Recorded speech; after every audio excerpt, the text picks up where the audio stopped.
नमो विष्णुपादाय कृष्ण कृष्ण नमस्ते सारस्वती देवी भगवान प्रचारिणे निर्देश शिक्षणवादी प्राप्त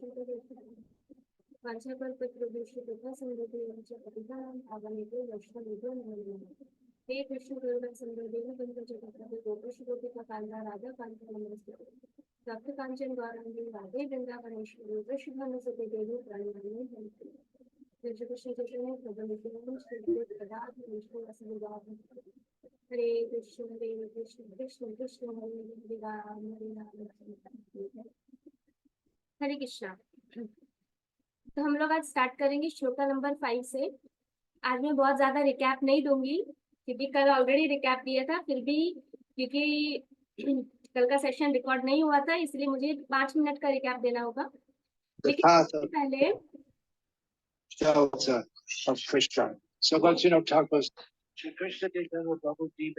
पूर्वी गुरु महाराज की आवाज आ रही है, दो क्लास एक साथ सुन रही है। ठीक है, लेकिन उससे पहले हम लोग 10 मिनट सिर्फ थोड़ा डिस्कशन करेंगे गदाधर पंडित के बारे में। आज गदाधर पंडित का प्राकट्य दिवस है। गदाधर पंडित कौन है? मोस्ट प्रोबेबली जो भी यहाँ पे है क्लास में वो सब जानते हैं, बट फिर भी क्योंकि आज उनका प्राकट्य दिवस है इसीलिए हमारे लिए जरूरी है कि हम उनका थोड़ा ग्लोरिफिकेशन करें और उनके बारे में थोड़ा डिस्कशन करें।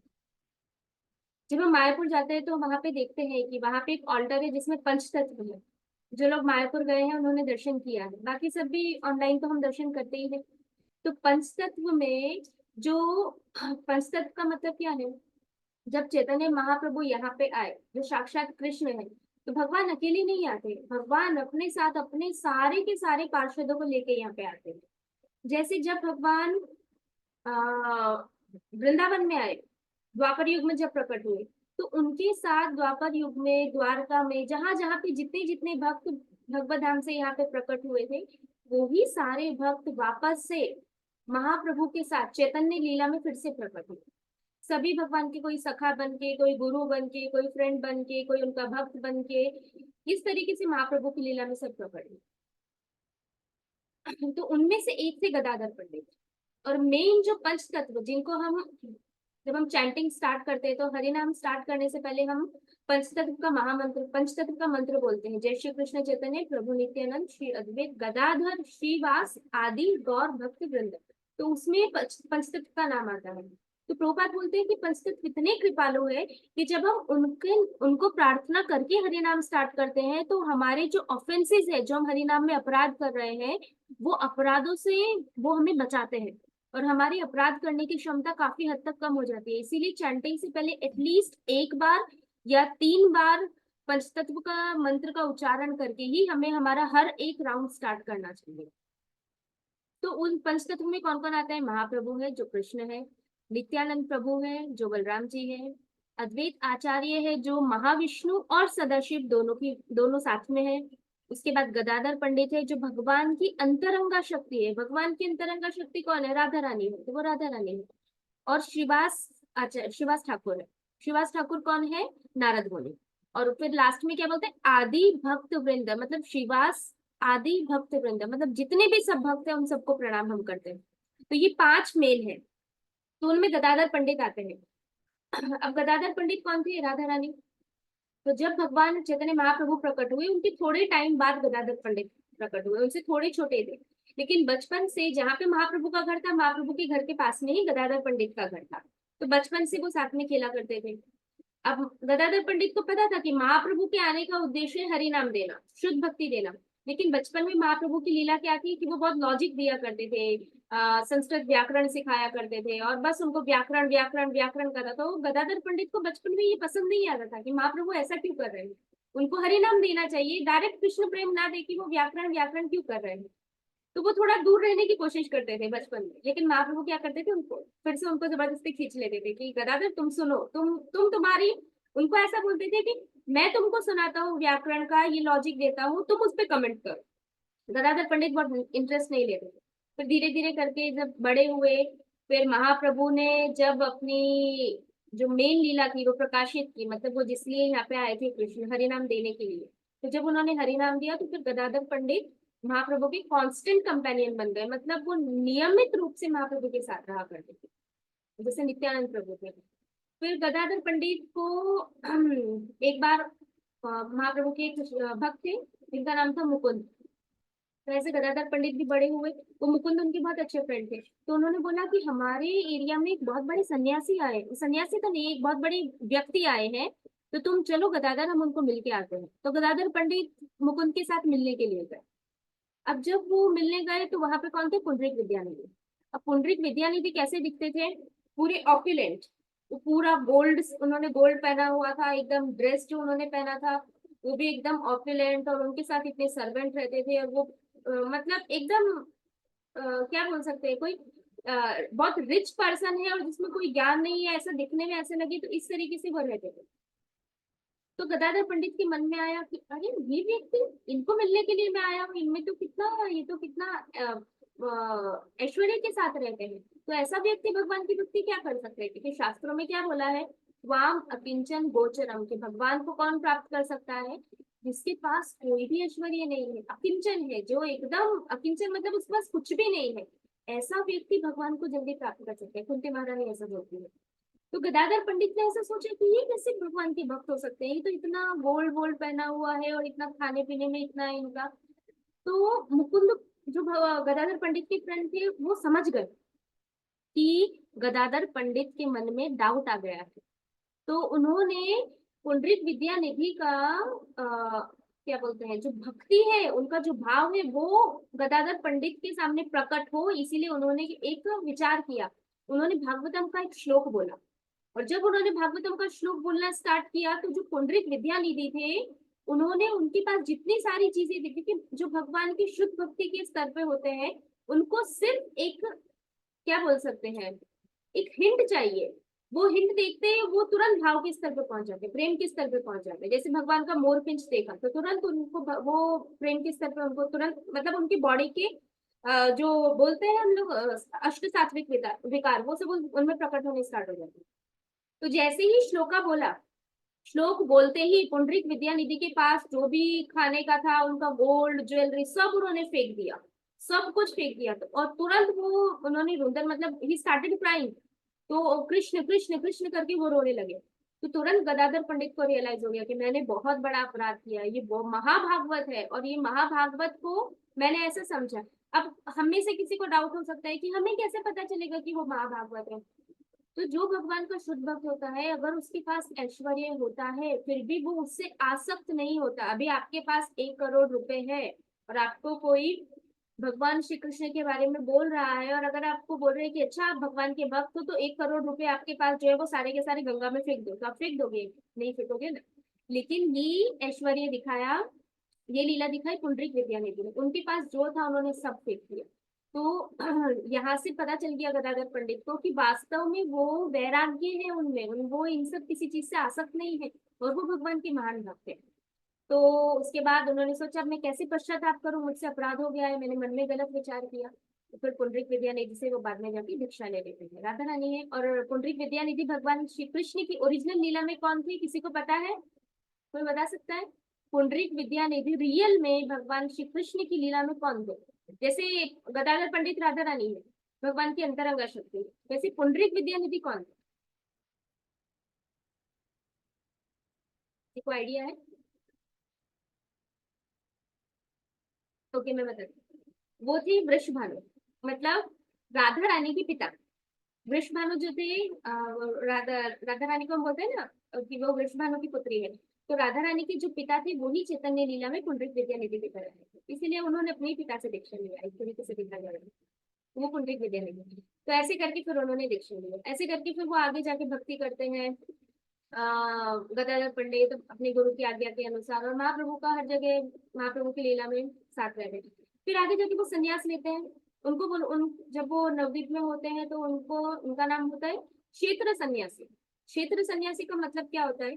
वो सन्यासी जो अपने ही पर्टिकुलर एरिया में रहते हैं, वो उस एरिया को छोड़ के कभी नहीं जाते। जैसे हमारे प्रभुपाद जी है, वो वो इस टाइप, वो वाले, वो परिव्राजक बोलते हैं उनको, मतलब वो कंटिन्यूअसली ट्रेवल करते हैं। और जो क्षेत्र सन्यासी होते हैं वो क्या करते हैं, वो वही एरिया में रहते हैं और वहीं पे प्रचार करते हैं। तो गदाधर पंडित ऐसे थे।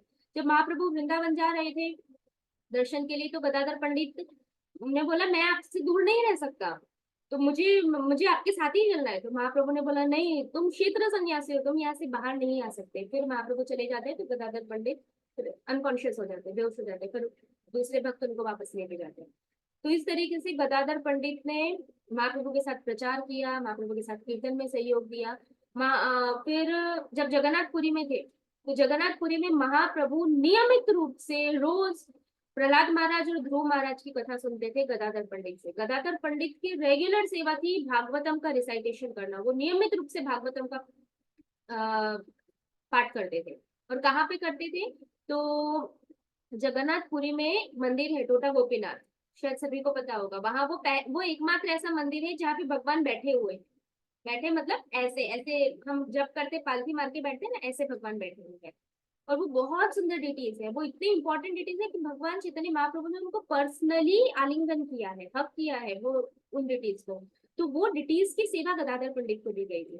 तो गदाधर पंडित बहुत प्रेम से उनकी गोपीनाथ की सेवा किया करते थे।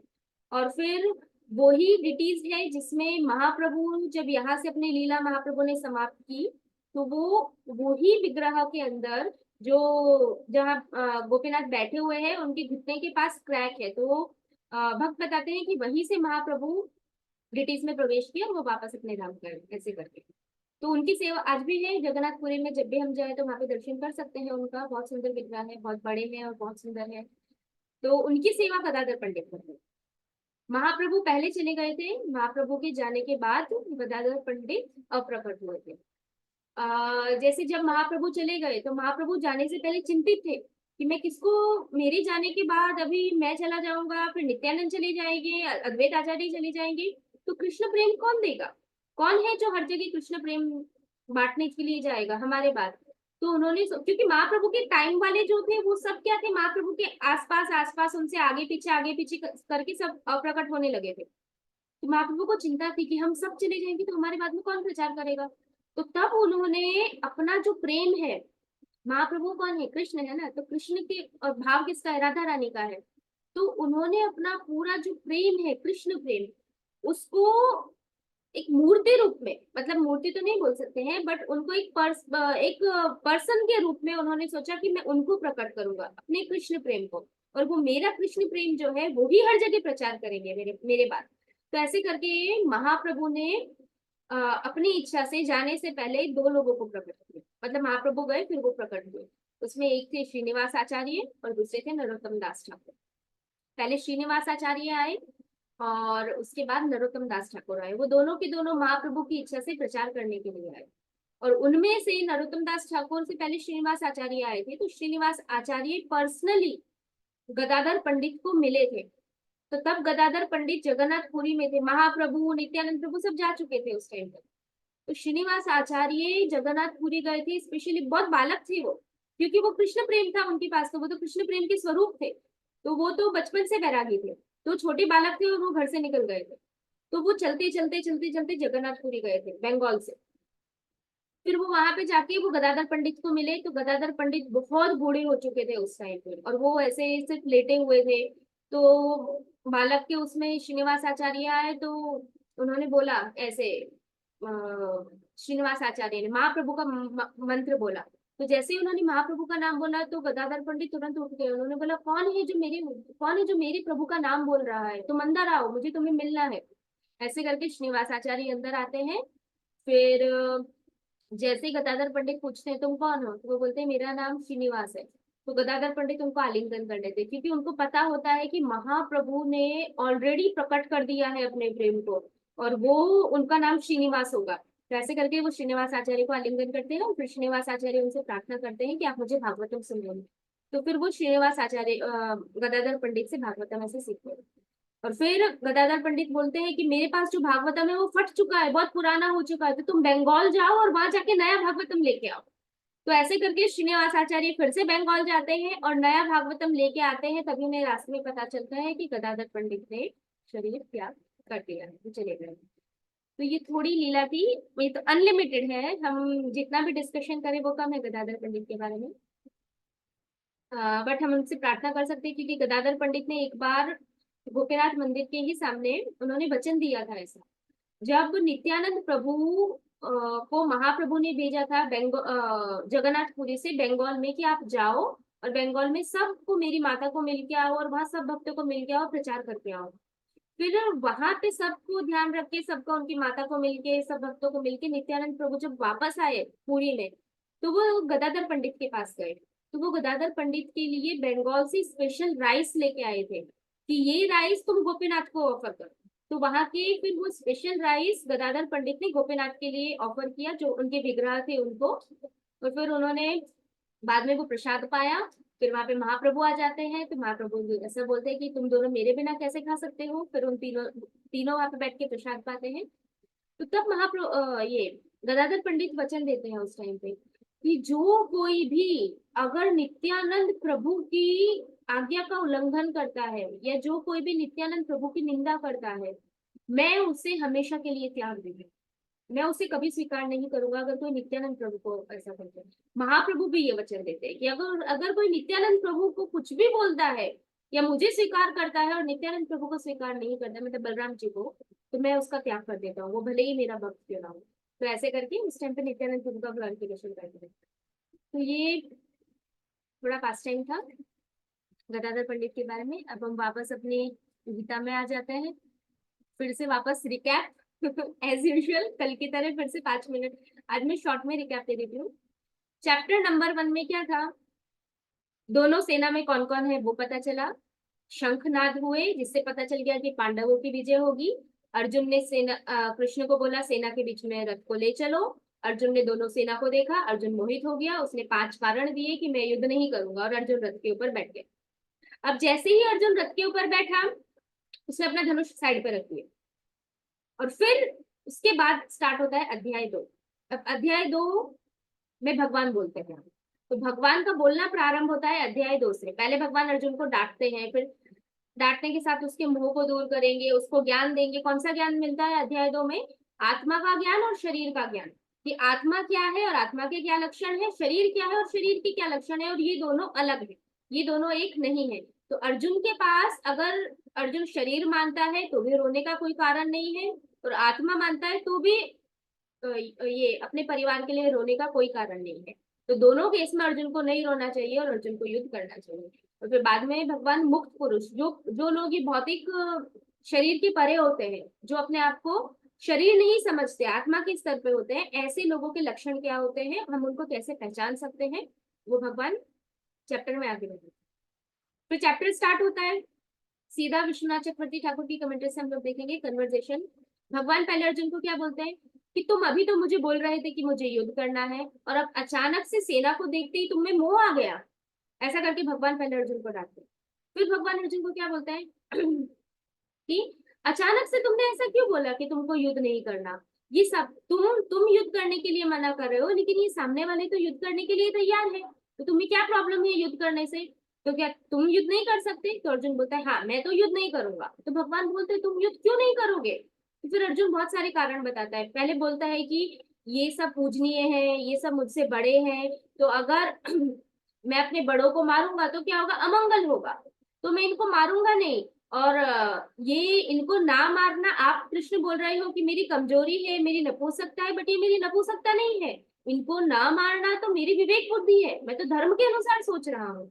और जो मुझसे छोटे हैं, जो मेरे भाई हैं, उनको तो मैं यूं मार सकता हूँ, लेकिन उनको मैं इसलिए नहीं मार रहा क्योंकि मैं उन पर दया करता हूँ। तो इसीलिए दोनों कारण से ना मैं अपने बड़ों को मारूंगा और ना ही मैं अपने छोटों को मारूंगा, इसलिए मैं युद्ध नहीं करूंगा। तो अर्जुन, तो भगवान फिर से बताते हैं, फिर से पूछते हैं, लेकिन ठीक है, तुम बड़े हैं या जो भी है, तुम अपनी युक्तियां दे रहे हो, लेकिन वो लोग तो युद्ध करने को तैयार है, तो तुम क्यों युद्ध नहीं कर रहे हो? तो फिर अर्जुन वापस बोलता है क्योंकि वो पूजनीय है। आप बाण चलाने को बोल रहे हो, मैं बाण नहीं चलाऊंगा, उल्टा मैं तो उनकी पूजा करूंगा, मैं उनके ऊपर फूल डालूंगा, वो तो इसके योग्य है। तो ऐसे करके अर्जुन अपने तर्क देता है, और फिर फाइनली क्या बोलता है कि चाहे कुछ भी हो, वो पूजनीय है, उनके ऊपर फूल चढ़ाने के, वो फूल चढ़ाने लायक है, इसीलिए मैं उनके साथ युद्ध नहीं करने वाला। फिर भगवान वापस अर्जुन को बोलते हैं, फिर भगवान नहीं बोलते, अर्जुन वापस कंटिन्यू करता है कि हाँ और एक और बात पूछो, आप मुझे बोल रहे हो कि अपने गुरु को मारो, आप मुझे बोल रहे हो कि अपने भाइयों को मारो, तो आपने कभी अपने गुरु को मारा है? आपने कभी सांदीपनि मुनि के साथ युद्ध किया है? या तो आपने कभी अपने यादव भाइयों के साथ युद्ध किया है? नहीं किया है। तो जब आपने नहीं किया है तो मैं क्यों करूं? तो मैं भी नहीं करूंगा, और ऐसा बोल के फिर अर्जुन मना कर देता है युद्ध करने के लिए।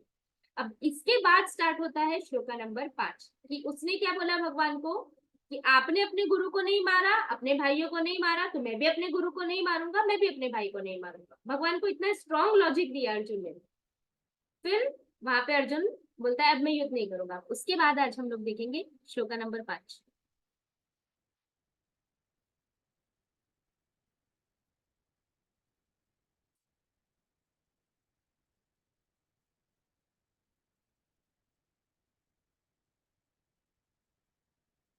स्क्रीन विजिबल है? हाँ, मेरे पास है।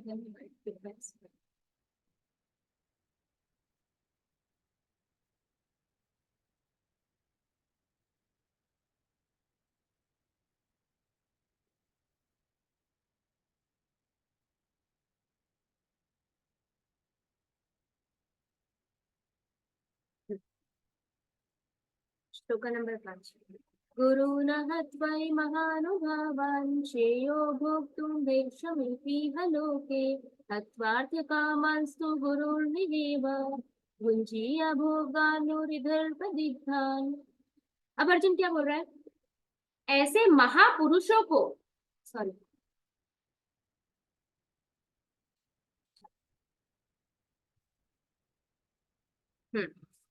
अर्जुन क्या बोल रहे हैं? ऐसे महापुरुषों को जो मेरे गुरु है, उन्हें मारकर जीने की अपेक्षा इस संसार में भीख मांग कर खाना अच्छा है। पहला तर्क क्या दिया कि मैं इनको नहीं मारूंगा, इनको मारने से तो अच्छा है मैं क्या करूं, मैं भीख भीख मांग के खा लूंगा। दूसरी चीज क्या बोल रहा है फिर भगवान? इसके बाद अलग प्रश्न पूछेंगे। आचार्य कैसे बताते हैं? कन्वर्सेशन की तरह। पहले भगवान एक प्रश्न बोलेंगे तो अर्जुन ये उत्तर देगा कि मैं भीख मांग लूंगा। उसके बाद फिर वो क्या, भगवान दूसरी बात बोलेंगे तब अर्जुन वापस बोलेगा कि भले ही वो सांसारिक लाभ के इच्छुक है, किंतु है तो मेरे गुरुजन। यदि उनका वध होता है तो हमारे द्वारा भोग्य प्रत्येक वस्तु उनके रक्त से सनी होगी। क्या बोल रहे हैं अर्जुन? कि अगर हम उनको मार भी देते हैं, मान लो कि मार देते हैं और हमको राज्य मिल जाता है, तो राज्य तो उनके खून से सना होगा, क्योंकि उनकी मृत्यु करके, उनका वध करके हमने ये राज्य प्राप्त किया है। तो ऐसा राज्य तो हमको नहीं चाहिए। ऐसा करके अर्जुन अभी ये श्लोका में बोल रहा है। अब आचार्य बताते हैं। बहुत सुंदर। All glories to Vishwanath Chakravarti Thakur, all glories to Srila Prabhupada. अब आगे कृष्ण बोल रहे हैं कि पहले कहाँ पे खत्म हुआ था लास्ट श्लोका में, कि अर्जुन ने क्या बोला भगवान को कि आपने अपने गुरु को नहीं मारा और आपने अपने यादवों को नहीं मारा, तो मैं भी नहीं मारूंगा, इसीलिए मैं युद्ध नहीं करूंगा। अब भगवान आगे बोल रहे हैं कि तुम युद्ध नहीं करोगे तो खाओगे क्या? सॉरी, तुम युद्ध नहीं करोगे तो क्या खाओगे? तुम्हारी जीविका कैसे चलेगी? क्यों? क्योंकि गृहस्थ है अर्जुन, गृहस्थ है, उनकी पत्नी है, बच्चे हैं, भाई है। तो युद्ध नहीं करेंगे तो वो क्षत्रिय नहीं रहेंगे, उनको राज्य नहीं मिलेगा, राज्य नहीं मिलेगा तो वो खाएंगे क्या? तो ऐसे करके भगवान ने अर्जुन को क्वेश्चन किया। तो अर्जुन क्या बोल रहे हैं? इस लोक में गुरु को ना मारकर भिक्षा मांग कर खाना अच्छा है, यही श्रेष्ठ है। तो अर्जुन ने क्या बोला कि मैं गुरु को मार के राज्य ग्रहण करूं और फिर मैं अच्छे से उसका भोग करूं, तो वो मुझे नहीं चाहिए। उससे तो अच्छा क्या है मैं कि गुरु को ना मारूं और गुरु को ना मार के मैं ये सब छोड़ दूं और मैं भिक्षा मांगने चला जाऊं, और भिक्षा मांग के मुझे जो मिलेगा वो मैं खाऊंगा। तो ऐसा करके अर्जुन बोलते हैं। फिर आगे क्या बोल रहे हैं अर्जुन? यदि गुरु और श्रेष्ठ जन, मतलब जो भी बड़े लोग हैं वो, को मार कर राज्य प्राप्त किया, तो उसका अन्न गुरु के रक्त से गुरु के रक्त से मिला होगा, तो क्या मैं उसे खाऊं? उससे अच्छा तो क्या है, भीख मांगना। अब अर्जुन क्या बोल रहा है कि अगर राज्य मिल गया तो उसका अन्न कैसा होगा?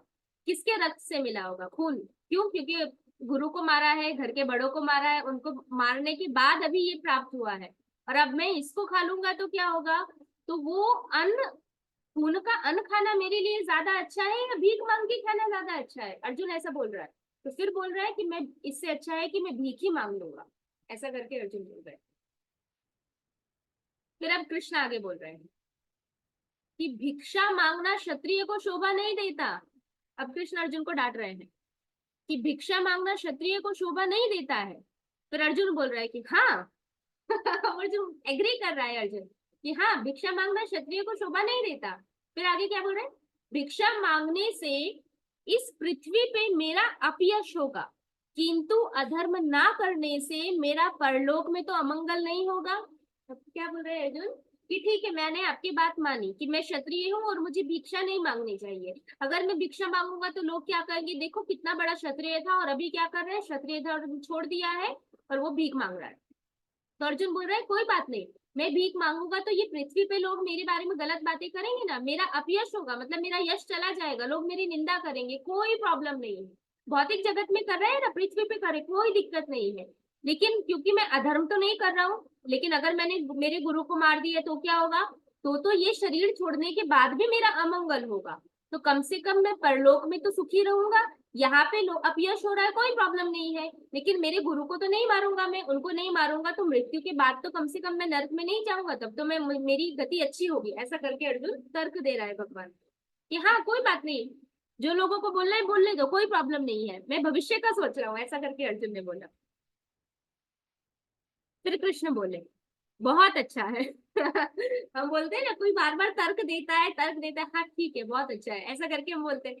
तो वही सेम भाव से यहाँ पे भगवान बोले कि बहुत अच्छा है, लेकिन ऐसे गुरु को कौन अनुसरण करेगा। अब भगवान वापस बता रहे हैं कि ठीक है, तुम अपने गुरु का बहुत सोच रहे हो तो सुनो अपने गुरु के बारे में।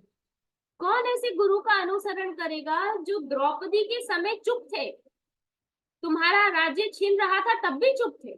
अब भगवान क्या बोल रहे हैं कि तुम किन गुरु की बात कर रहे हो, ये गुरु वो द्रौपदी का जब चीरहरण हो रहा था, वस्त्रहरण हो रहा था, उस टाइम पे इनमें से कोई कुछ बोला नहीं, ये सब अधर्म के साथ थे। जब तुम्हारा राज्य छीन रहा था, तुम्हारा राज्य ले लिया, एक बार नहीं बार बार किया, उस समय भी ये लोग कुछ नहीं बोले। तुम्हारे ऊपर, तुम पांडवों को मारने का प्लान किया गया तब भी ये लोग कुछ नहीं बोले, तो तुम ये गुरुओं की बात कर रहे हो, ऐसा कृष्ण बोले। फिर आगे कृष्ण बोलते हैं, ये भीष्म पितामह और द्रोणाचार्य दुर्योधन के राज्य में केवल खुद के पालन पोषण के लिए सेवा कर रहे हैं। माउस चलता कि नहीं?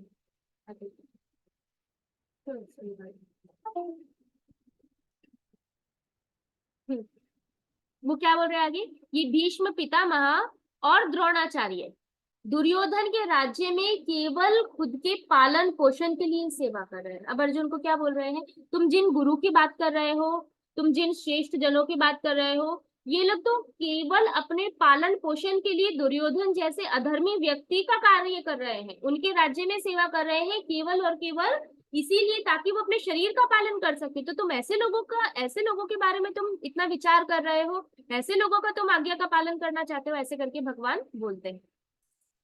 फिर आगे भगवान बोल रहे हैं कंटिन्यू में कि सही क्या है गलत क्या है, ये लोग तो ये भी नहीं जानते हैं कि सही क्या है गलत क्या है। जब तुम्हारे द्रौपदी के साथ ऐसा हो रहा था तब ये लोग चुप थे, तुम्हारा राज्य छीन रहा था तब चुप थे, तो इनको ज्ञान नहीं है कि सही और गलत क्या है।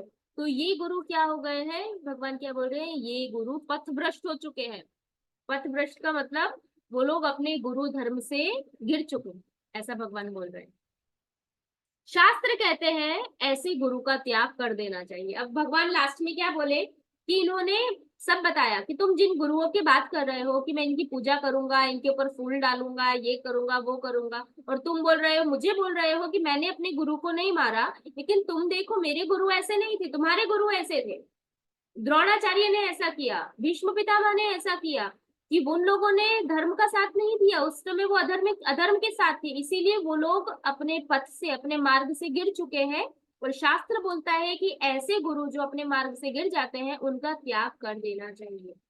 बहुत इंपॉर्टेंट है ये चीज, क्योंकि शास्त्रों में ऐसा बोला है कि गुरु का कभी त्याग नहीं करना चाहिए, लेकिन कुछ कंडीशंस दी गई है कि ये कंडीशन में एक शिष्य अपने गुरु का त्याग कर सकता है।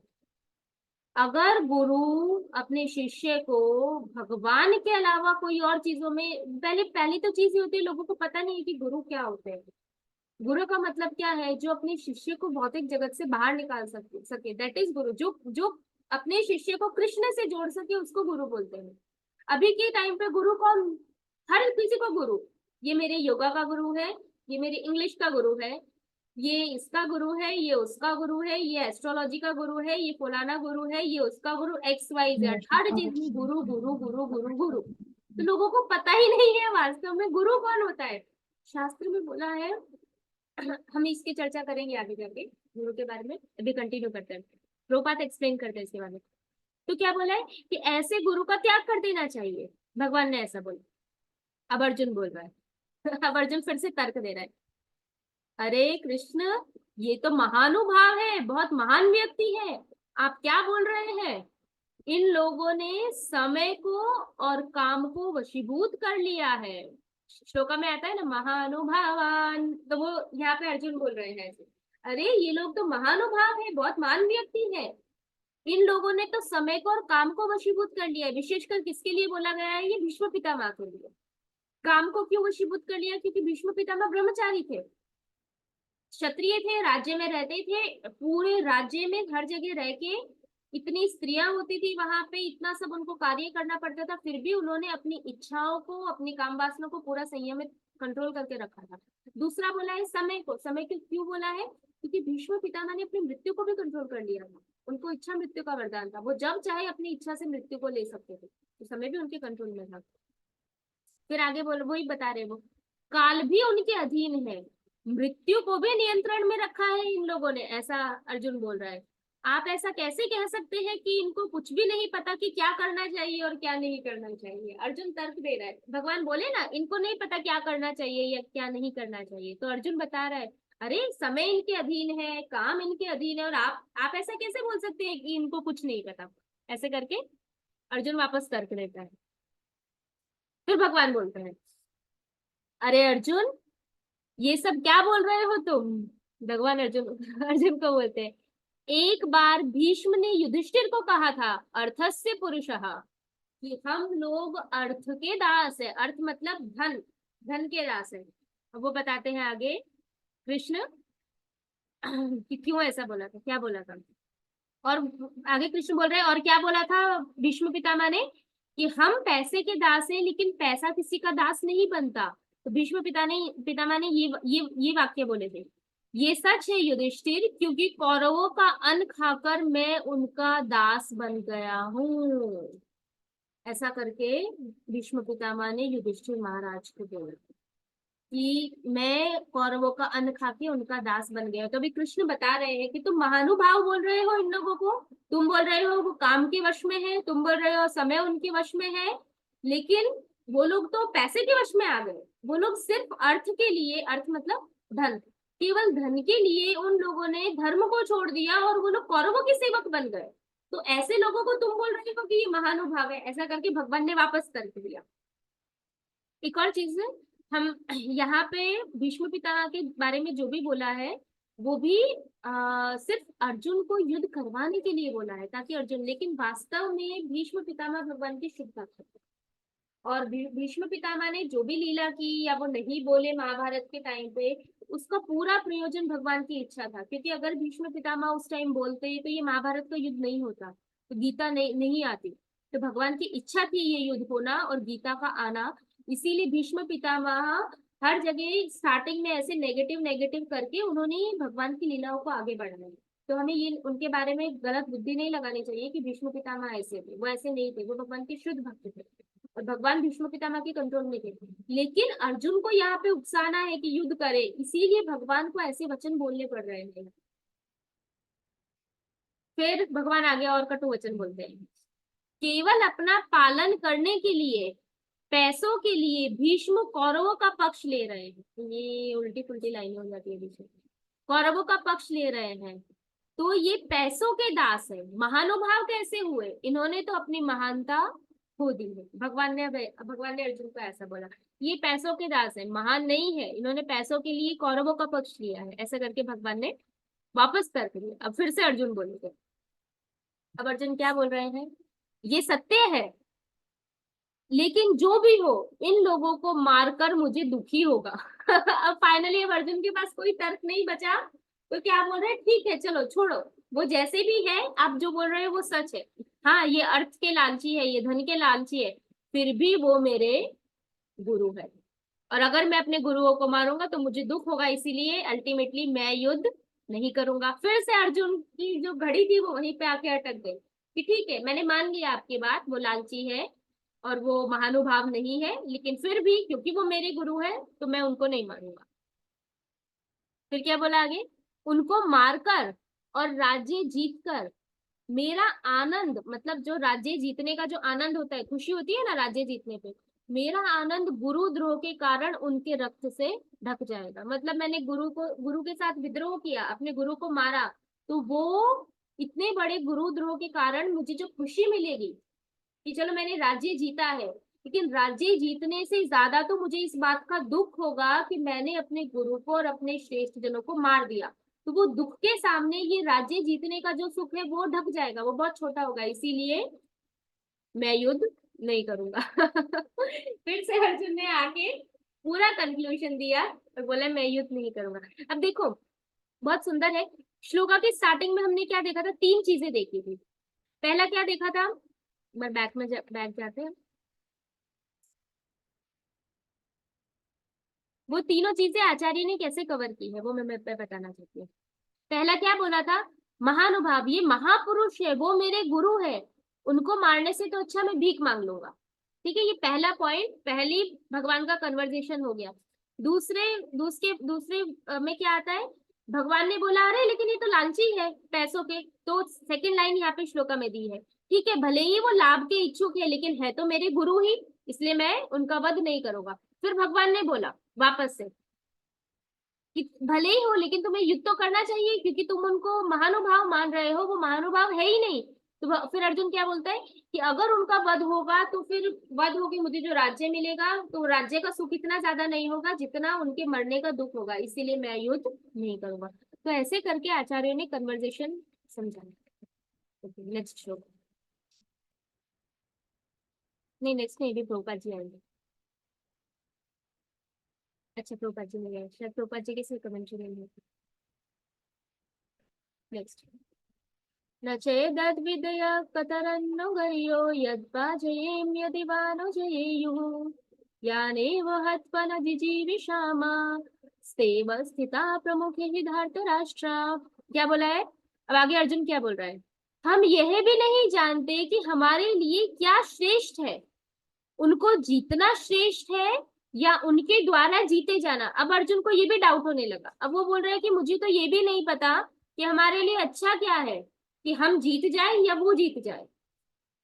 फिर आगे बोल रहा है, यदि हम धृतराष्ट्र के पुत्रों का वध कर देते हैं तो हमें जीवित रहने की आवश्यकता नहीं है, फिर भी वे युद्ध भूमि में हमारे समक्ष खड़े हैं। अब क्या बोल रहा है अर्जुन कि ना, डाउट में आ गया है कि मुझे तो अभी ये भी नहीं पता कि हम जीतेंगे या वो जीतेंगे और किसका जीतना अच्छा है, वो भी मुझे नहीं पता।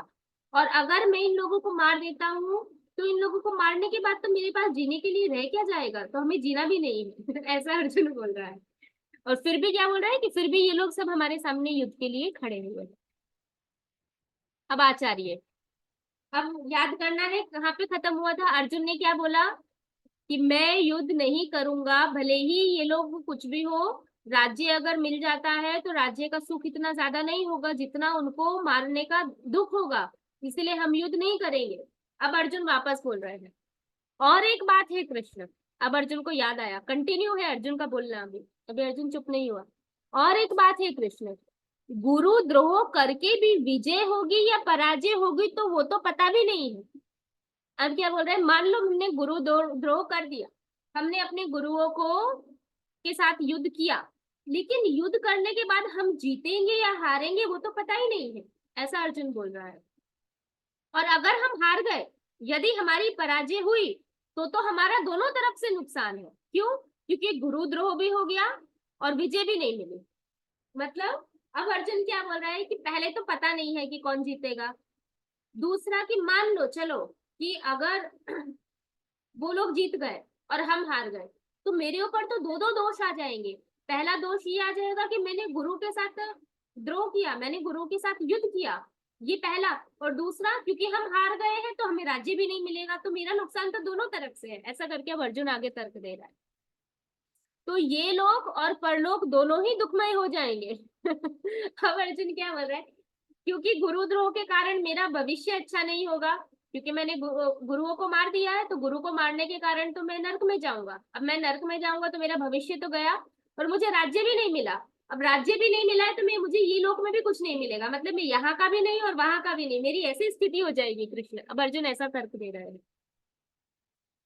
फिर आगे अर्जुन बोल रहे हैं, यदि 100% निश्चित हो कि मेरी विजय होगी तो मैं आगे बढ़ सकता हूँ।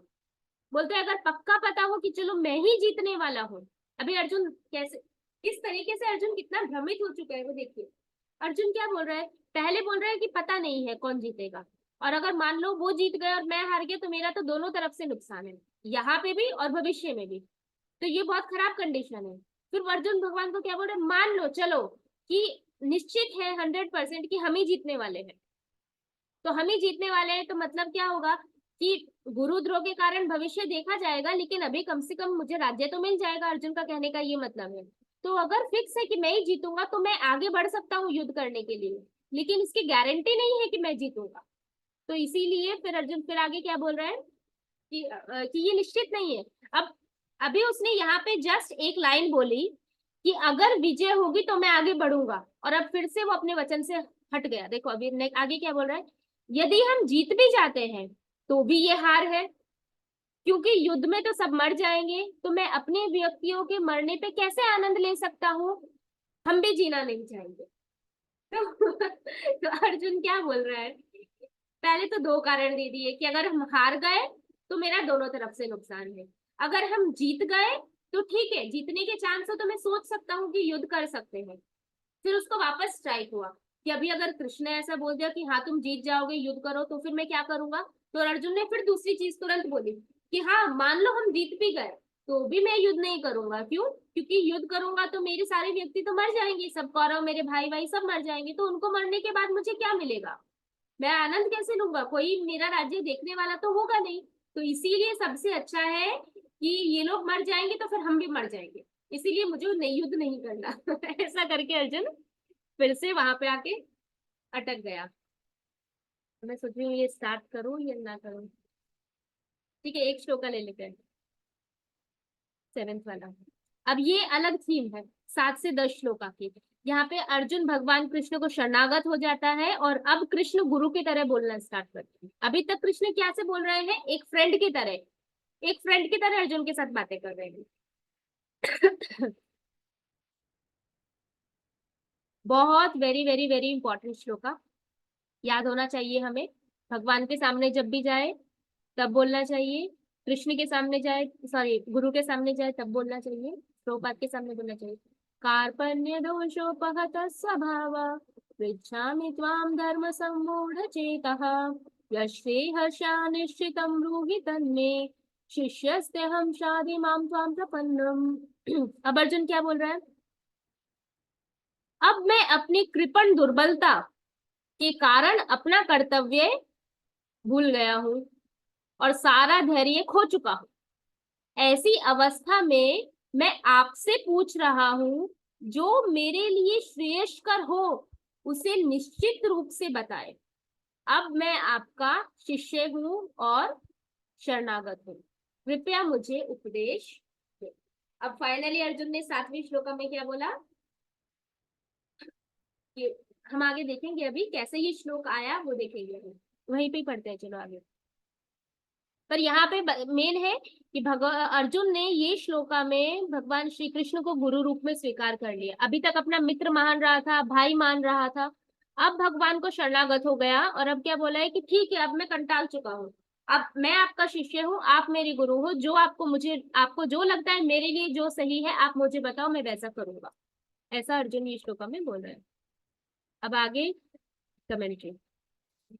पिछली श्लोका में हमने एंड किया कि अर्जुन ने फिर से तर्क दिए, फिर से वापस उसने बोला कि पराजय होगी, ये होगा वो होगा, इसीलिए दोनों तरफ से मेरा नुकसान है ना, अगर हम जीत हार गए तो, और अगर जीत गए तो क्या होगा, तो भी मेरे भाई तो मर जाएंगे तो मुझे आनंद नहीं होगा, तो फिर तुम हम भी मर जाएंगे। ऐसा करके अर्जुन ने खत्म किया।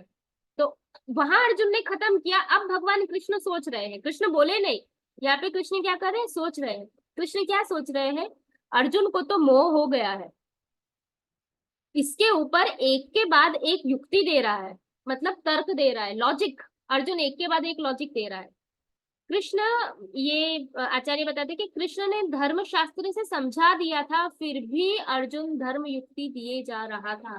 भगवान ने जितना भी अर्जुन को समझाया, भगवान धर्म के अनुसार ही समझा रहे थे, लेकिन अर्जुन वापस से धर्म शास्त्र से नई नई बातें लेके आ रहा था। तो इसीलिए भगवान क्या सोच रहे हैं अभी, कि इसको तो पूरा का पूरा मोह हो चुका है और ये मुझे कंटिन्यूअसली लॉजिक दिए जा रहा है, दिए जा रहा है। अर्जुन ये सॉरी हाँ, वो स्पेलिंग मिस्टेक। अर्जुन कितनी सारे शास्त्रों से युक्ति दे चुका है, वो भगवान सोच रहे हैं, ये सारी चीजें भगवान सोच रहे हैं। पहले क्या बोला, कुल क्षय, कि अगर इनको मारूंगा तो मेरे कुल का नाश हो जाएगा, कुल का नाश हो जाएगा तो कोई पिंडदान नहीं करेगा, वर्णाश्रम नष्ट हो जाएगा, पिंडदान नहीं होगा तो पितृ जो है वो नरक में चले जाएंगे, और वर्णाश्रम नहीं होगा तो अभी की जो यंग जनरेशन है वो धर्म का पालन नहीं करेंगी तो वो भी नरक में चली जाएगी। फिर दूसरा तर्क क्या दिया, बहुत सारे दिए, कुछ कुछ भगवान यहाँ पे सोच रहे हैं। कि फिर बाद में बोलता है कि ये गुरुजन तो पूजनीय है, इनको तो मैं इनकी तो मैं फूलों से पूजा करूंगा, इनको मारूंगा नहीं, इनको मारूंगा तो मेरा अमंगल हो जाएगा। उसके बाद अर्जुन बोलता है कि ये लोग आतताई है, मैंने क्विज में पूछा था आतताई कौन है, तो ये आतताई है लेकिन इनको आतताइयों को तो मार देना चाहिए। तो उस टाइम भी अर्जुन बोल रहा है कि नहीं नहीं, आतताइयों को मारना तो अर्थशास्त्र में बोला है, धर्म शास्त्र में तो बोला है कि गुरु को नहीं मारना चाहिए, तो भले ही मेरे गुरु आतताई है मैं उनको नहीं मारूंगा। तो भगवान विचार कर रहे हैं, ये सारी चीजें भगवान सोच रहे हैं कि अर्जुन मुझे कितने सारे लॉजिक दे चुका है, अभी तक कितने सारे लॉजिक दे चुका है, स्टार्टिंग से लेके अभी तक, जब से अर्जुन ने बोलना स्टार्ट किया है वो भगवान को लॉजिक ही दिए जा रहा है, सिर्फ युद्ध ना करने के लिए। फिर भगवान आगे सोच रहे हैं। भगवान क्या बोल रहे हैं, युक्त शास्त्र के अर्थ तो बहुत अच्छे से बोल रहा है अर्जुन। ऐसा भगवान सोच रहे हैं। फिर आगे भगवान क्या सोचे, क्षत्रिय होकर भिक्षा मांगकर जीने को तैयार हो गया है, मतलब और सब चीजें तो छोड़ो, अभी तो उसने ये भी बोल दिया कि अभी मैं भीख भी मांग लूंगा। तो भगवान सोचते हैं अभी जब भीख मांगने को भी तैयार हो गया है तो बचा ही क्या है, अब क्या बचा है, अल्टीमेटली लास्ट में वो भीख मांगने पे आ गया है अर्जुन। तो फिर भगवान आगे सोच रहे हैं, मैं तो अब कुछ नहीं बोल सकता, सारी युक्तियां, युक्तियां मतलब लॉजिक, मेरे सारे लॉजिक खत्म हो गए, और भगवान भी क्या हो गए, भगवान भी बैठ गए। अर्जुन पहले बैठा, बहुत सारे तर्क दिए और अर्जुन बैठ गया। फिर वापस भगवान ने उसको थोड़ा बोला, फिर वापस अर्जुन ने तर्क दिया, फिर भगवान बोले, फिर अर्जुन ने तर्क दिया।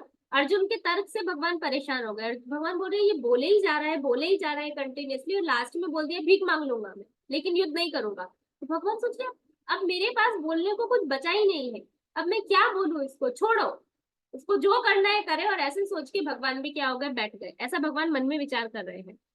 तो भगवान लास्ट में क्या बोले, ठीक है जाओ और भीख मांग कर जियो। ऐसा भगवान किसको बोले, अर्जुन को, कि ठीक है जाओ, मन में बोले कि जाओ भीख मांगो और जियो। अब अर्जुन सोच रहा है, क्योंकि भगवान क्या हुए, भगवान चुप हो गए और एकदम बैठ गए भगवान।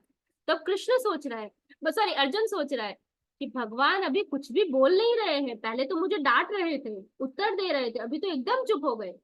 ऐसा देखा जब अर्जुन ने, क्योंकि भगवान चुप हो गए, जवाब नहीं दे रहे हैं, तो अर्जुन ऐसे देख रहा है कि भगवान बैठ गए, कोई जवाब नहीं दे रहे हैं अब।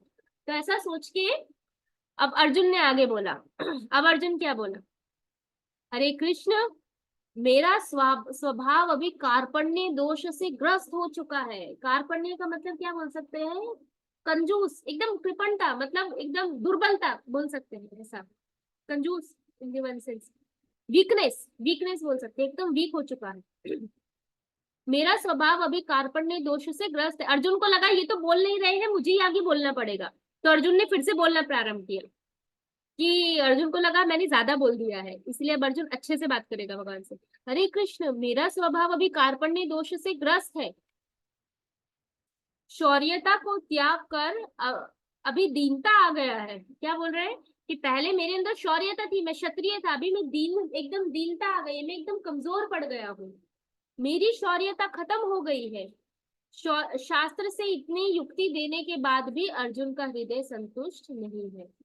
विश्वनाथ चक्रवर्ती ठाकुर क्या बताते हैं कि इतने अर्जुन ने लॉजिक दिए भगवान को, एक के बाद एक के बाद एक, भगवान ने एक्सेप्ट कर लिया कि ठीक है जाओ, तुमको जो करना है करो, भीख मांगना है भीख मांगो, जाओ भीख मांग के जियो।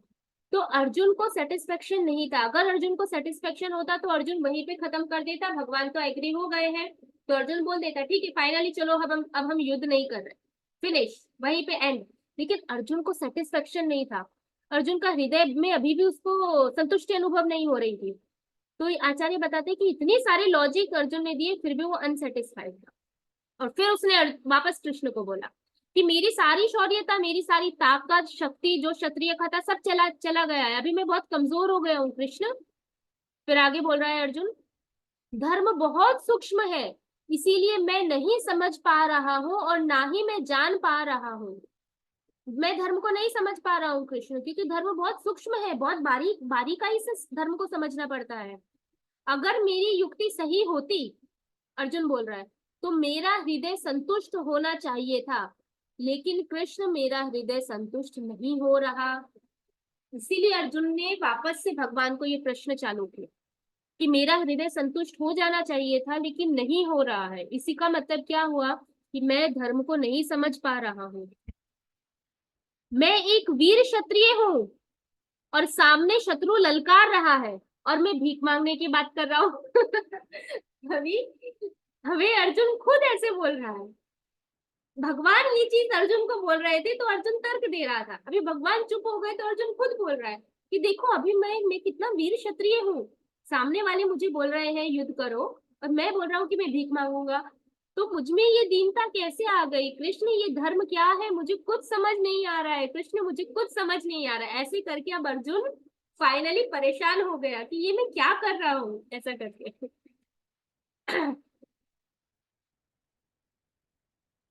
यहाँ पे आचार्य बताता है कि अर्जुन ने जो लॉजिक दिया था उससे अर्जुन का दुख गया नहीं, इसका मतलब अर्जुन की लॉजिक में कुछ कमी थी ऐसा। फिर वापस अर्जुन बोलता है, मेरी बुद्धि मूढ़ है, मतलब मैं मूर्ख हूँ। अर्जुन मैं मूर्ख, सॉरी कृष्ण मैं मूर्ख हूँ, इसीलिए आप ही मेरे लिए निर्णय करिए कि मेरे लिए क्या सही है। अब अर्जुन ने सब स्वीकार कर लिया कि मैंने आपको सारे जो तर्क दिए वो किसी काम के नहीं है, वो तर्कों से मुझे कोई सेटिस्फेक्शन नहीं हो रहा है। उसके साथ साथ मैं वीर क्षत्रिय होने के अलावा, साथ वीर क्षत्रिय होने के बाद भी मैं भीख मांगने की बात कर रहा हूँ कृष्ण, ये तो कितनी शर्म की बात है, और मैं फिर भी भीख मांगने की बात कर रहा हूँ। तो मुझे नहीं पता मेरे मन में ये विचार कहाँ से आ रहे हैं कि मैं ऐसा सोच सकता हूँ। तो इसीलिए मेरी बुद्धि अभी एकदम खत्म हो चुकी है, मैं एकदम मूर्ख हो चुका हूँ, इसीलिए आप अब निर्णय करो कि मेरे लिए क्या सही है। फाइनली अर्जुन जाके अभी ऐसा बोलते हैं।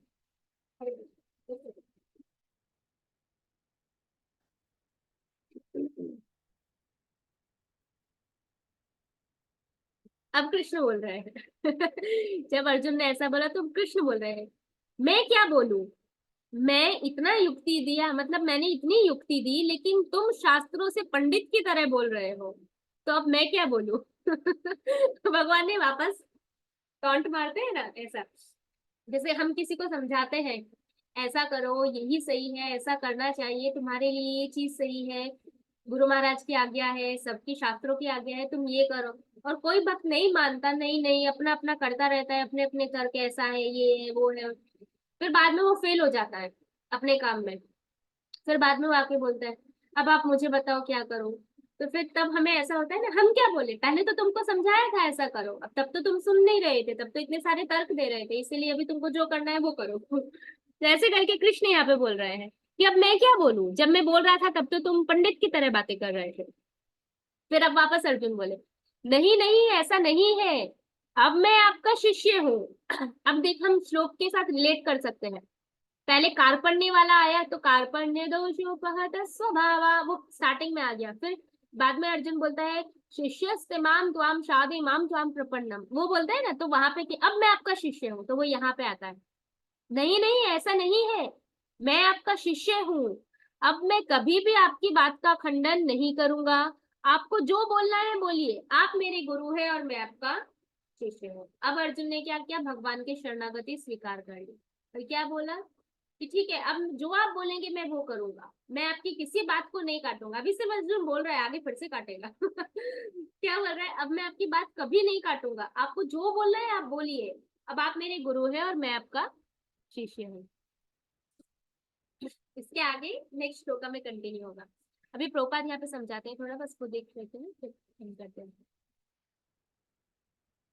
प्रभुपाद बता रहे हैं यह प्राकृतिक नियम है कि भौतिक कार्यकलाप की प्रणाली एक प्रणाली की हर एक भौतिक कार्यकलाप की प्रणाली ही हर एक के लिए चिंता का कारण है।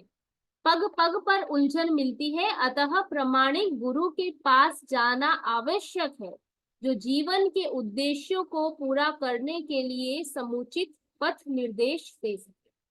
क्या यहाँ पे बताया है, इम्पोर्टेंस क्या है, क्यों हमें गुरु के पास जाना चाहिए। यहाँ अर्जुन ने क्या किया, अर्जुन ने भगवान कृष्ण को, वो कंफ्यूज हो गया, उसको कुछ समझ नहीं आ रहा है क्या करना चाहिए, उसने अपना पूरा ट्राई दे दिया, अपने लॉजिक दे दिए, सब कुछ कर दिया, लेकिन जब वो सेटिस्फाई नहीं हुआ तो उसने क्या किया, फाइनली उसने कृष्ण को गुरु के रूप में स्वीकार किया। वही प्रभुपाद बता रहे हैं कि हम भौतिक जगत में रहते हैं, हर एक स्टेप पे पग पग वो बोलते हैं ना, पद पद विपदम, हर पद पग एक एक पद पे हमारे लिए विपदा है, यहाँ पे प्रॉब्लम्स है। तो ये सारी चीजों को देखते हुए हमें एक गुरु के पास जाना चाहिए और उनसे पूछना चाहिए कि क्यों हमें इतनी समस्याएं आती है, हमारे जीवन का उद्देश्य क्या है, क्या हम आजीवन ऐसे ही दुख भुगतते रहेंगे, हमारा दूसरे जन्म में क्या होगा, इस तरह के प्रश्न पूछने चाहिए और गुरु के पास जाना चाहिए। फिर प्रभुपाद बताते हैं आखिर भौतिक उलझनों में कौन सा व्यक्ति पड़ता है, वह जो जीवन की समस्याओं को नहीं समझता। प्रभुपाद क्या बता रहे हैं, भौतिक उलझनों में कौन कौन व्यक्ति पड़ता है, वो व्यक्ति जो, जिसको ये नहीं पता कि मटेरियल लाइफ की, ये जीवन की वास्तविक समस्याएं क्या है। भगवत गीता में भगवान बताए हैं वास्तविक समस्या कौन कौन सी है, जन्म मृत्यु जरा व्याधि, जन्म मृत्यु बुढ़ापा और बीमारी, ये वास्तविक समस्या है। तो जो व्यक्ति ये नहीं जानता वो हमेशा अपना उलझता रहेगा, ऐसा हुआ, कोई प्रॉब्लम आई, चलो ये कर देते हैं इससे सोल्यूशन आ जाएगा, फिर कोई दूसरा कार्य किया उसमें प्रॉब्लम आई तो फिर बोलते हैं अच्छा ये सक्सेस नहीं हुआ तो ये काम कर देते हैं इससे सक्सेस मिल जाएगी। तो ऐसे करते करते वो पूरा जीवन भर लगा रहता है, उलझा रहता है, एक समस्या दूसरी समस्या तीसरी समस्या, वो क्योंकि वो शास्त्रों से नहीं जानता कि जीवन की वास्तविक समस्या क्या है, इसीलिए उसकी भौतिक उलझने कभी भी समाप्त नहीं होती। फिर प्रबल बताए बृहद आरण्यक उपनिषद में व्याकुल मनुष्य, व्याकुल मतलब बेचैन, जो एक जगह शांति से नहीं बैठा रहता, व्याकुल मनुष्य का वर्णन इस प्रकार हुआ है, कृपण वह है जो मानव जीवन की समस्याओं को हल नहीं करता और आत्म साक्षात्कार के विज्ञान को समझे बिना कुकर शुकर की भांति संसार को त्याग कर चला जाता है। मतलब इस प्रकार का व्यक्ति जो है वो कृपण है।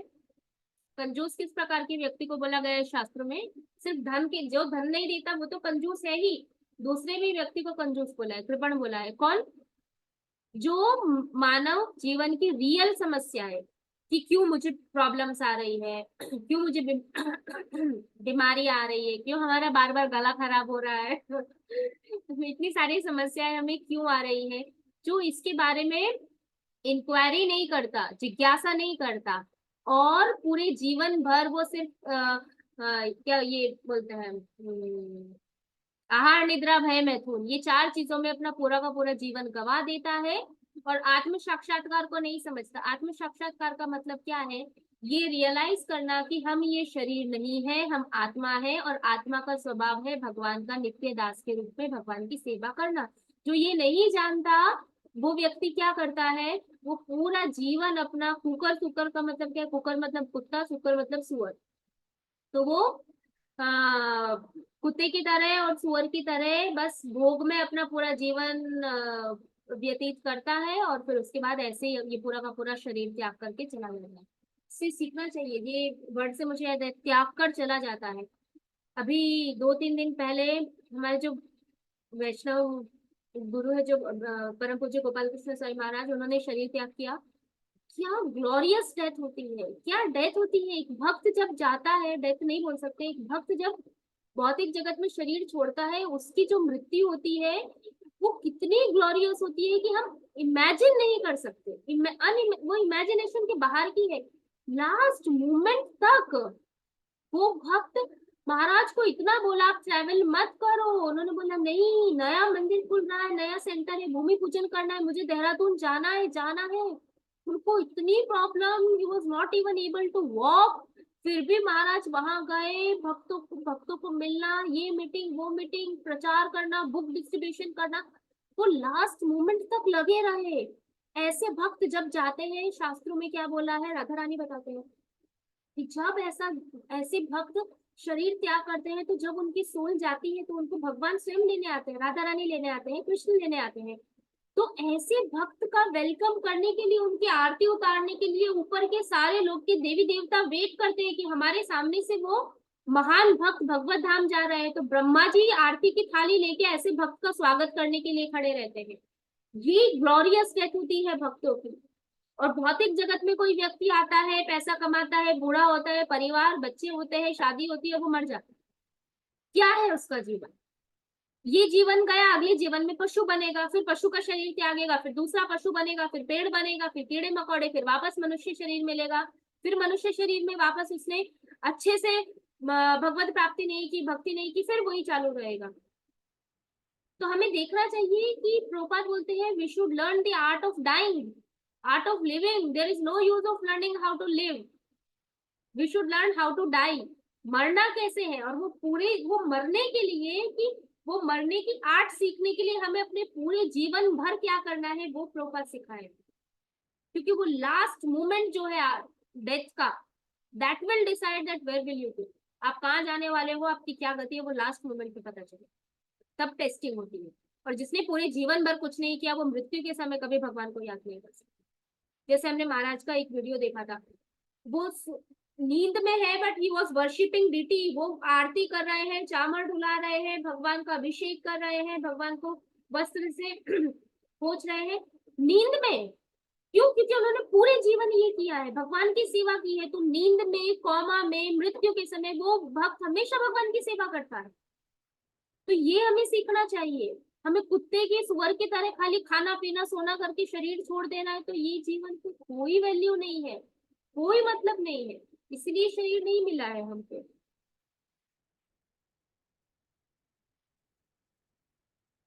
फिर आगे बताते हैं प्रभुपाद, देहात्म बुद्धि वश कृपण या कंजूस लोग अपना सारा समय परिवार, समाज, देश आदि के अत्यधिक प्रेम में गवा देते हैं। मुझे परिवार से बहुत प्रेम है, मुझे मेरा समाज समाज समाज, मुझे मेरा समाज बहुत प्रिय है, समाज में लोग क्या कहेंगे, परिवार के लोग क्या कहेंगे, मैंने ऐसा किया तो मेरी फैमिली ये करेगी वो करेगी, परिवार समाज और उससे भी बड़ा कोई और हो जाए तो मेरा देश मेरा देश मेरा देश, इससे ऊपर ही नहीं उठ पाते। कृष्ण क्या हमारे परिवार के हैं सिर्फ? कृष्ण क्या सिर्फ समाज के हैं, या कृष्ण खाली भारत के हैं? भगवान है, भगवान तो पूरे ब्रह्मांड के हैं। तो हम जब अपने प्रेम को लिमिट कर देते हैं सिर्फ अपने परिवार तक, अपने समाज तक, या सिर्फ अपने देश तक, मेरा देश महान, बस बाकी सारे देश गए तेल लेने, व्हाट इज दिस? ये तो हम अभी भी अपने आप को अगर देश के साथ जोड़ रहे हैं, परिवार के साथ जोड़ रहे हैं, मैं तो ये फैमिली से हूँ, मेरा ये समाज है, मेरा ये कास्ट है, हम ये समाज के हैं, हम ये परिवार के हैं, इसका मतलब क्या है? देहात्म बुद्धि। शरीर, ये शरीर भारत भूमि में जन्म लिया है तो मैं भारतवासी हूँ, कल को मेरा जन्म अमेरिका में हो गया तो मैं अमेरिकन वासी हो जाऊंगी, तो तब कहाँ गया भारत का प्रेम? चला जाएगा। तो प्रभुपाद इसीलिए बोलते हैं कि हमें ये देहात्म बुद्धि से बाहर निकलना पड़ेगा। हमारी एक ही आइडेंटिटी है, we don't have any other identity. हमारी पहचान केवल एकमात्र है कि हम कृष्ण के दास है, उसके अलावा जीरो आइडेंटिटी। और आपकी गुरु है तो हम हमारे गुरु के दास है, दैट्स इट। वो शाश्वत संबंध है। गुरु और शिष्य का जो संबंध होता है जन्मे जन्मे प्रभु से ही, सुबह हम गुरु पूजा में गाते हैं, तो वो संबंध शाश्वत है, इटर्नल, जो कभी खत्म नहीं होता। आप भगवत धाम जाओगे तब तक, और भगवत धाम जाने के बाद भी आपका और आपके गुरु का जो रिलेशन है वो इटर्नल है। लेकिन यहाँ भौतिक जगत के सारे रिलेशन मटेरियल है, यही लाइफ तक है। तो हम हमारे प्रेम को यहाँ घुसा घुसा के वो पूरे प्रेम को जितना शरीर की जो शक्तियां हैं, मन की जो शक्तियां हैं, बुद्धि की सारी शक्तियां हैं, सब यहाँ पे भर भर के यहाँ पे दे देते हैं भगवान के लिए, फिर कुछ बचता नहीं है। फिर बोलते हैं भगवान के प्रति प्रेम नहीं आ रहा है, भगवान के प्रति भाव नहीं आ रहा है, कहाँ से आएगा? सब कुछ तो यहाँ पे लगा हुआ है, तो वहां कहाँ से आएगा? यहाँ से तो हटाना पड़ेगा ना, तब तो वहां दे सकते हो। प्रेम करना है, सबको प्रेम करना है, लेकिन सिर्फ अपने परिवार को नहीं, सभी परिवार को, सिर्फ अपने समाज को नहीं, सभी समाज को, सिर्फ अपने देश को नहीं, सभी देश को, हर एक मनुष्य को नहीं, हर एक पशु को भी प्रेम करना है, क्योंकि हर एक जीव भगवान का अंश है। तो भगवान के अंश के रूप में सबको प्रेम करना है, तब भगवान प्रसन्न होंगे। ये मेरे हैं, ये मेरा परिवार है, इसलिए मैं इनको प्रेम कर रही हूँ या मैं इनको प्रेम कर रहा हूँ, उससे भगवान प्रसन्न नहीं होंगे। ये भी भक्त है, इनको मुझे भक्ति देनी है क्योंकि ये भगवान के अंश है, मैं प्रेम करूंगा तो वो भक्ति करेंगे, इसीलिए उनको प्रेम। तो ये चीज हमको बदलनी है, वो प्रभुपाद यहाँ बताएंगे। मनुष्य प्राय मतलब जनरली चर्म रोग चर्म रोग का मतलब है skin, on the basis of skin, skin के आधार पे, चर्म रोग के आधार पर अपने पारिवारिक जीवन अर्थात पत्नी, बच्चों तथा परिजनों से आसक्त रहता है। चर्म रोग ये शरीर, इन द सेंस ये शरीर के आधार पे हम अपने फैमिली से आसक्त रहते हैं। बुद्धिमान होने के कारण अर्जुन समझ गया कि पारिवारिक सदस्यों के प्रति उसका अनुराग तथा मृत्यु से उनकी रक्षा करने की उसकी इच्छा ही उसके उलझनों का कारण है। अर्जुन क्या समझ गया कि क्यों अर्जुन कंफ्यूज हो गया और उसने भगवान की शरण ग्रहण की, क्योंकि अर्जुन को समझ आ गया था कि मैं क्या चाह रहा हूँ। मैं चाह रहा हूँ कि ये मेरे जो परिवार वाले हैं सामने, मेरे गुरु, मेरे अग्रज भाई, ये सब लोग मृत्यु से बच जाए। मैं उनको नहीं मारूंगा, तो अर्जुन क्या सोच रहा है, मैं उनको नहीं मारूंगा तो उनकी मृत्यु नहीं होगी। और क्यों अर्जुन नहीं मारना चाहता था, क्योंकि अर्जुन को उनके प्रति अनुराग था, आसक्ति थी। तो ये आसक्ति के कारण अर्जुन ऐसा सोच रहा था कि मैं उनको मरने से बचा लूंगा। तो ये इच्छा अर्जुन की, उनको मृत्यु से बचाने की इच्छा ही अर्जुन समझ गया कि उसको इतना कंफ्यूजन उसकी उलझनों का कारण था।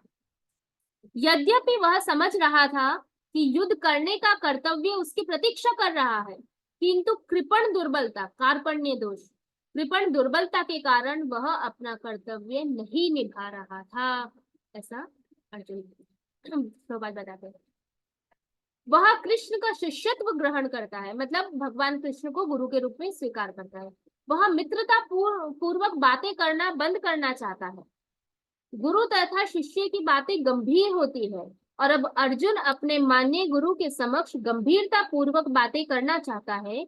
इसीलिए कृष्ण भगवद गीता ज्ञान के आदि गुरु है और अर्जुन गीता समझने वाला प्रथम शिष्य। यहाँ पे क्या बोला है कि अर्जुन ने बहुत तर्क दे दिए, बहुत मजाक मस्ती, अपने जो रीजंस देने थे, भगवान ने भी थोड़ा ऐसे मजाक मजाक में समझाया। अब अर्जुन को लगा कि नहीं, अब ये टॉपिक सीरियस हो रहा है, क्योंकि मेरा मोह जा नहीं रहा है और भगवान चुप हो गए हैं। तो अब अर्जुन ने क्या किया, भगवान को गुरु मान लिया। तो अब जो कन्वर्सेशन चालू होगा भगवान श्री कृष्ण के बीच में और अर्जुन के बीच में, प्रभुपाद बताते हैं अब वो गंभीर होगा। क्यों? क्योंकि गुरु और शिष्य के बीच में जो बातें होती है वो हंसी पूर्वक बातें नहीं होती है। हम कभी गुरु से ऐसे बात नहीं करते और गुरु महाराज कैसे हो, कैसा चल रहा है, ऐसा कभी बोलते नहीं। क्योंकि हम हाथ जोड़ के गुरु के सामने खड़े रहते हैं, गुरु जितना बोलने को बोलते हैं उतना ही हम बोलते हैं। तो हमेशा गुरु और शिष्य का जो रिलेशन होता है वो सीरियस रिलेशन होता है, क्योंकि उनके बीच में जो चर्चा होती है वो हमेशा हायर लेवल की भगवत चर्चा होती है। भगवान के बारे में जब चर्चा करनी है तो मजाक में चर्चा नहीं होती है कि और महाराज जी बताइए, चला कृष्ण के बारे में थोड़ा बताइए, ऐसा कोई बोलता है नहीं। हम हाथ जोड़ के विनम्रता पूर्वक सीरियसली अपने जो भी प्रश्न है वो गुरु के सामने रखते हैं। वही चीज प्रभुपाद यहाँ बताए। फिर प्रभुपाद बताए अर्जुन भगवत गीता को किस तरह समझता है यह भगवत गीता में वर्णित है। तो भी मूर्ख संसारी विद्वान बताते हैं कि किसी को मनुष्य रूप में कृष्ण की नहीं बल्कि अजन्म कृष्ण की शरण ग्रहण करनी चाहिए। बहुत सारे लोग हैं जो तथाकथित so called manipulated Bhagavad Gita पढ़ते हैं, जहाँ पे लिखा जाता है कि यहाँ कृष्ण बोल रहे हैं, बट वो ये कृष्ण नहीं है। वो तो कृष्ण के अंदर कोई दिव्य शक्ति आई और तब उन्होंने बोलना प्रारंभ किया और भगवत गीता खत्म होते ही वो दिव्य शक्ति चली गई। इसीलिए हमें ये कृष्ण की शरण ग्रहण नहीं करनी है जो गीता बोल रहे हैं, वो कृष्ण की शरण ग्रहण करनी है जो उनके अंदर आए थे, जो अजन्मा कृष्ण है। ऐसे ये तो फालतू की बातें बोलते हैं। इसलिए प्रभुपाद बताते हैं कि ऐसे लोग कैसे होते हैं, मूर्ख होते हैं। जो भी लोग ऐसा बोलते हैं कि गीता किसी और ने बोली है, वो कृष्ण कोई है, ये कृष्ण कोई है, उनके लिए एक ही वर्ड है, दे ऑल आर मूढ़ा। मूढ़ा मतलब, और भगवान अगर ये भगवान खुद बोल रहे हैं आगे कि मूर्ख लोग मुझे मनुष्य रूप में जान के मेरी उपेक्षा करते हैं, तो भी मुझे समझ नहीं आता है ये लोग गीता पढ़ते हैं और भगवान के श्लोक पढ़ते हैं, फिर भी ये लोग बोलते हैं कि भगवान तो साधारण मनुष्य है। तो इसीलिए प्रभुपाद हमको यह वार्न कर रहे हैं कि ऐसे लोगों की गीता नहीं पढ़नी चाहिए, ऐसे लोगों का सुनना भी नहीं चाहिए जो भगवान को भगवान नहीं मानते। कृष्ण के अंतः और बाह्य में कोई अंतर नहीं है। वो लोग क्या बोलते हैं, बाहर से जो कृष्ण दिख रहा है वो कृष्ण नहीं है, उनके अंदर जो शक्ति आई है वो वास्तव में कृष्ण है। लेकिन प्रभुपाद बता रहे हैं भगवान सच्चिदानंद है, उनका अंदर का और बाहर का दोनों सेम है, उसमें कोई अंतर नहीं है। इस ज्ञान के बिना जो भगवत गीता को समझने का प्रयास करता है वह सबसे बड़ा मूर्ख है। जो व्यक्ति ऐसा सोचता है कि हाँ जो कृष्ण हम जो सॉरी जो भगवत गीता हम सुन रहे हैं वो दूसरे कृष्ण ने बोली है, और जो महाभारत में अर्जुन के रथ पे खड़े हैं वो दूसरे कृष्ण है, तो दोनों में भेद करता है, ऐसा व्यक्ति सबसे बड़ा मूर्ख है। और अगर व्यक्ति इस मेंटालिटी के साथ भगवत गीता पढ़ेगा तो उसको कभी भी भगवत गीता का ज्ञान रिवील नहीं होगा। ये भगवत गीता के स्टार्टिंग में ही क्लियर किया है। भगवत गीता को समझने के लिए सबसे फर्स्ट क्वालिफिकेशन क्या है, you should be surrender to Krishna. Like Arjun, Arjun जिस प्रकार से भगवान को शरणागत होकर भगवत गीता सुन रहा है उसी प्रकार से हमें भी भगवान को शरणागत होके भगवान को भगवान रूप में स्वीकार करके और अपने आप को शिष्य रूप में स्वीकार करके गीता पढ़नी चाहिए, तब आपको गीता रिवील होगी। गीता पढ़ने से नहीं आती, भागवतम पढ़ने से नहीं आता कि हाँ मैंने 10 बार भागवतम पढ़ लिया, 10 बार गीता पढ़ ली, ओ मैं तो बहुत बड़ा विद्वान हो गया, बहुत बड़ी विद्वान हो गया, मुझे तो सब आता है, श्लोका आते हैं कंठस्थ पट पट पट पूरा बोलो, चलो बोलो ये अध्याय, तो सारे के सारे श्लोका बोल दिए। That is not actual Gita. श्लोका बोलना गीता नहीं है। जो आध्यात्मिक शास्त्र होते हैं वो लाइव होते हैं।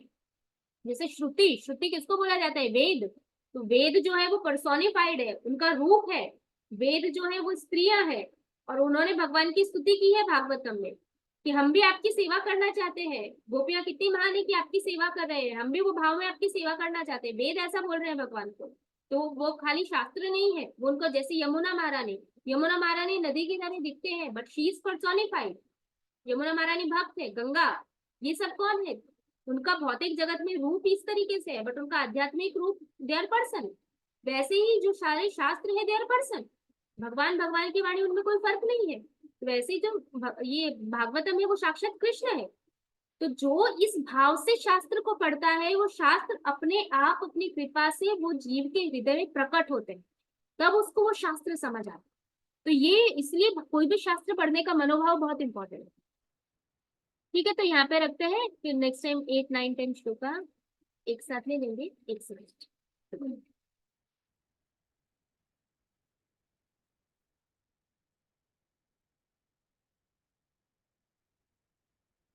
यहाँ पे एंड करते हैं। अच्छा, करके दोषी के पास